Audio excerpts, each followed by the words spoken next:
शराब भाई, क्या कहना चाहेंगे जिस तरह से कल 18 नगर सेवकों का फैसला है, इसको लेकर आप कैसे देखते हैं? मेरे ख्याल में ये मजाक से कम नहीं, क्योंकि हमने जब देखा कि 2019 में महापौर चुनाव में भारतीय जनता पार्टी के सपोर्टेड मेयर कैंडिडेट को इन 18 नगर सेवकों ने वोट डाला, जिसमें पूरे शहर में नाराज़गी देखने को मिली।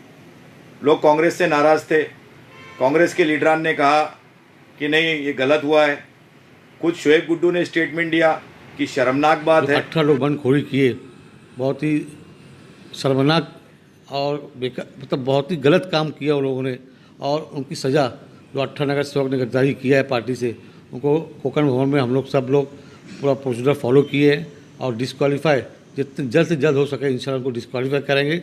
उनको सज़ा ज़रूर मिलेगी, क्योंकि ये मैसेज जाना चाहिए कि पार्टी के साथ जो भी गद्दारी करे उसको डिस्क्वालीफाई किया जाता है। और उन्होंने खाली कांग्रेस पार्टी के साथ गद्दारी नहीं, भिवंडी शहर की जनता आवाम के साथ गद्दारी किया है। और उसके बाद केस लड़ने की बात हुई तो क्योंकि उनके गठ नेता हलीम अंसारी थे, जिन पे इल्ज़ाम था कि दोनों फरीक को उन्होंने व्हिप जारी किया। 18 नगर सेवक बोलते थे कि हमको व्हिप जारी किया विलासर पाटिल को वोट डालने के लिए, और 29 नगर सेवक कहते थे कि हमें व्हिप जारी किया कि पप्पू राका की बेटी ऋषिका पप्पू राका को वोट डाला जाए। लेकिन वोट डाला गया विलासर पाटिल को, भारतीय जनता पार्टी को जिताने के लिए। तो ये जनता के सामने कल के फैसले से ये साबित हो गया है कि किस तरह शहर में कांग्रेस एनसीपी मिलकर भारतीय जनता पार्टी का महापौर बरकरार रखने के लिए काम कर रही है। जिस तरह आज हमने देखा कि जितेंद्र आव्हाड के पास विलासर पाटिल, शोएब गुड्डू खुशियां मनाए, उससे समझ में आ रहा है कि जो नगर सेवक बर्खास्त नहीं हुए, कहीं ना कहीं आने वाले वक्त में वो एनसीपी से वापस चुन कर आएंगे और फिर महापौर बीजेपी का बनाने का काम करेंगे। तो ये शहर के लिए शर्मनाक बात है। मैं ये बोलता हूं कि वाकई में अगर ये 18 नगर सेवकों को बर्खास्त करने का प्रोसेस किया जाता तो ये केस डिसमिस नहीं होता। केस को तो जहां ये गुहार लगाई गई नगर पालिका प्रशासन अधिकारी के प्रशासन आयुक्त के सामने, कोकण डिवीजन के सामने, वहां पर यह केस सिरे से 2 साल के बाद बर्खास्त कर दिया गया। इससे समझ में आता है कि जो केस लड़ रहे थे वो सीरियस नहीं थे, वो शहर के लोगों के जो जज्बात थे उसके साथ मजाक करना चाह रहे थे, या फिर शहर के लोगों को बेवकूफ़ समझ रहे हैं कि हलीम अंसारी साहब जो कि गठ नेता हैं, जो केस शुरू किया उन्होंने, वो बीमार पड़ गए। बीमार पड़ने के बाद सुनने में आया कि केस हैंडल करेंगे जावेद दलवी साहब। 2 साल से जावेद दलवी साहब केस हैंडल कर रहे थे, लेकिन जो बीमार थे गठ नेता साहब, वो पिछले 1 साल में पूरी सक्रियता के साथ भिवंडी निजामपुर महानगर पालिका में अपना रोल अदा करते रहे, महासभा में जाते रहे, कांग्रेस के सारे फैसले लेते रहे। लेकिन क्योंकि कोकण विभाग शायद गढ़चिरौली या इंडिया के बाहर है, वहां जाने से उनकी बीमारी बढ़ सकती थी, इसलिए जावेद दलवी केस हैंडल करते रहे।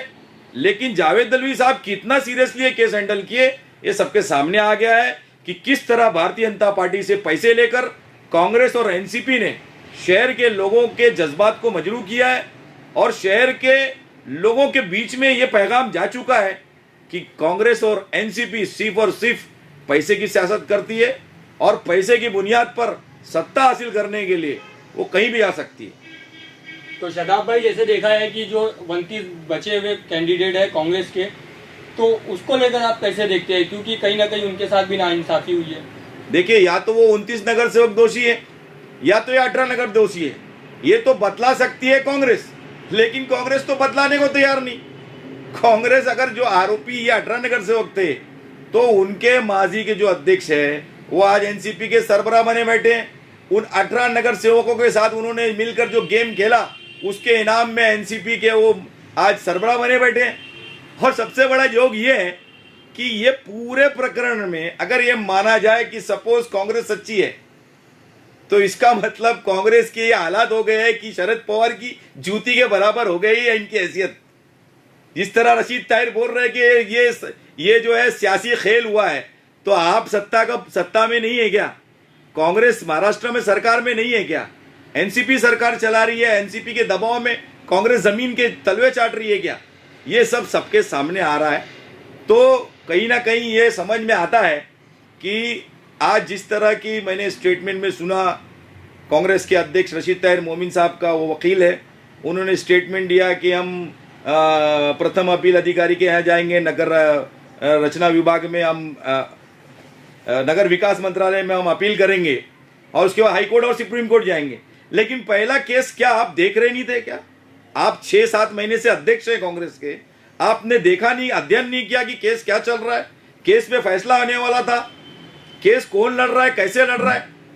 इसका मतलब कहीं ना कहीं भारतीय जनता पार्टी जो इस शहर में शहर की सत्ता का हमेशा हिस्सा रही है, वह एनसीपी कांग्रेस के लीडरान को खरीद लिए।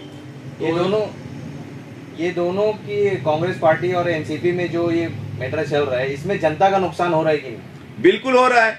अगर भारतीय जनता पार्टी का महापौर एनसीपी कांग्रेस बनाकर शहर का विकास करती, शहर में सारे मामलात हल हो चुके होते, अच्छी सड़क होती, सफाई का अच्छा इंतजाम होता, वार्ड के सारे आम सहूलियात के मसले हल हो चुके होते, तो हम तो ये भी हम मान सकते थे।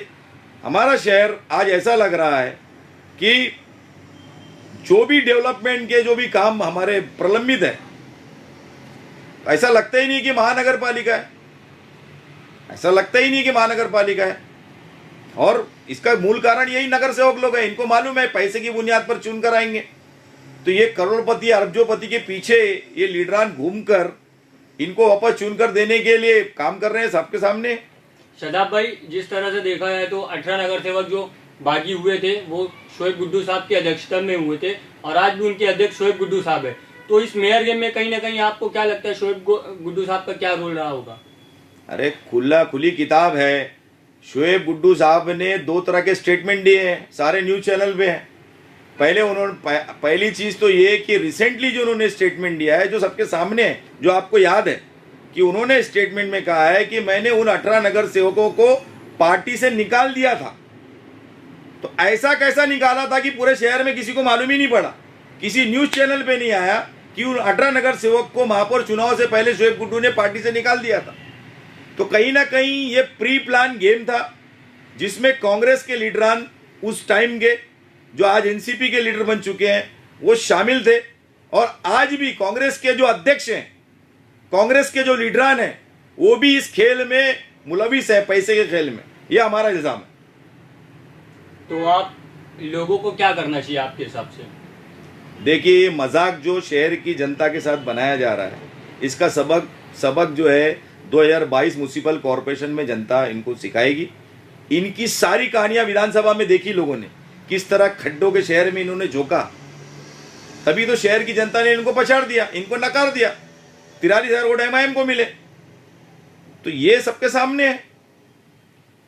जनता जो है उसके आगे कुछ नहीं है, जनता सब देख रही है। और आने वाले म्युनिसिपल कॉरपोरेशन इलेक्शन में एनसीपी, कांग्रेस और समाजवादी का जो किरदार है भिवंडी को लेकर, वो सबके सामने आ चुका है। जनता सबक सिखाएगी।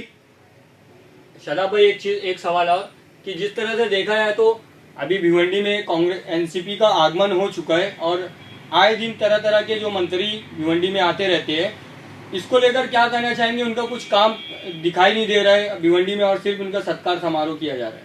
देखिए, ये तो सबसे बड़ा जोग है कि पिछले 2 साल में हमने सिर्फ घोषणाएं सुनी है। रईस शेख घोषणा पे घोषणा देते आए हैं और अभी जितेंद्र आव्हाड भी भिवंडी में इन्वॉल्व कर रहे हैं और वो भी घोषणा पे घोषणा दिए जा रहे हैं। मैंने आपके ही चैनल पे सुना था कि आईजीएम हॉस्पिटल का दौरा करने वाले हैं, 2 दिन में दौरा करेंगे, 3 दिन में दौरा करेंगे। अरे उन्हीं की पार्टी के आरोग्य मंत्री है और आईजीएम हॉस्पिटल की हालत देखिए आप कि आज भी वहां पर परमानेंटली जो है गायनिकोलॉजिस्ट अपॉइंटमेंट नहीं है। जिस तरह भिवंडी में बाहर की सियासत का खेल चालू है, इस पे आप क्या बोलना चाहेंगे? देखिए, ये शहर की जनता को जान लेना चाहिए कि हमको अब भिवंडी शहर में जो काबिल शख्सियत है, जो काबिल लीडरान है, शफाफ छवि है, पढ़े लिखे हैं, शहर के आवाम के मौजू को उठा रहे हैं या शहर के हित के लिए लड़ सकते हैं, संविधान के दायरे में आपको इंसाफ दिला सकते हैं, ऐसी पॉलिटिकल पार्टी, ऐसे लीडर को चुनकर देना चाहिए। ये मेरा जनता से आग्रह है आपके चैनल के माध्यम से। इसमें अन्य पार्टियों को कुछ फायदा है? देखिए, अन्य पार्टी क्या, ये तो सारी अन्य पार्टियां जो मैं देख रहा हूं कि भिवंडी शहर में एक हमाम में 3 नंगे, एनसीपी, कांग्रेस और समाजवादी ने 20 साल में लगातार भारतीय जनता पार्टी को महापौर बनाया है, लगातार विलासर पाटिल को वोटिंग किया है, सबके सामने है। कोणार्क की बिल्डिंग में समाजवादी पार्टी को ऑफिस कैसे मिला? कांग्रेस पार्टी ने 18 नगर सेवक रिसेंटली कैसे महापौर बनाए विलासर पाटिल को, जो कि बीजेपी से मिले हुए हैं। बीजेपी आज भी उनके साथ में है, सबके सामने, कोई ढका छुपा थोड़ी। आने वाले टाइम में जैसे महापौर के इलेक्शन के हर सेकंड टाइम में गद्दारी होती थी, क्या ऐसा लगता है कि फर्स्ट टाइम में भी अभी कांड हो सकता है? इसमें कांड होने की अब तो ऐसा लग रहा है कि वो पब्लिक को बेवकूफ़ी समझ लिए। अब तो खुल के सियासत कर रहे हैं ना।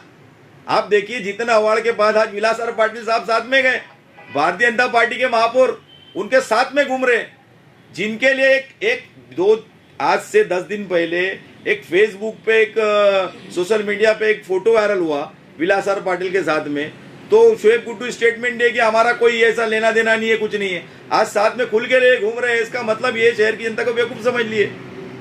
इनको मालूम है कि बीजेपी को वोटिंग देना कोई हानिकारक तत्व नहीं है, हम पैसे की बुनियाद पर जनता को बेवकूफ बना सकते हैं।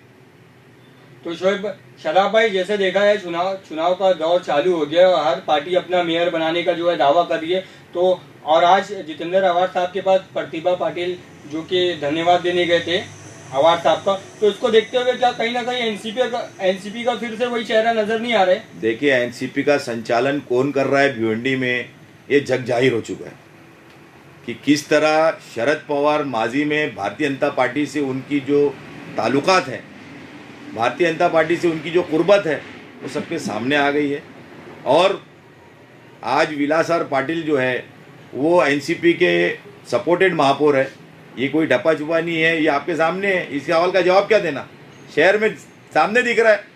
आज तक एनसीपी का सदर बनने के बाद शोएब गुड्डू ने एक सिंगल स्टेटमेंट नहीं दिया कि भिवंडी निजामपुर महानगर पालिका में 18 नगर सेवक हमारे बीजेपी के साथ में नहीं है। एक सिंगल स्टेटमेंट है क्या? इसका मतलब साथ में है। Please subscribe our YouTube channel Bhiwanji Mirror. Press bell icon to get more notification. Follow on Facebook. Join with us on WhatsApp 7888 161 661.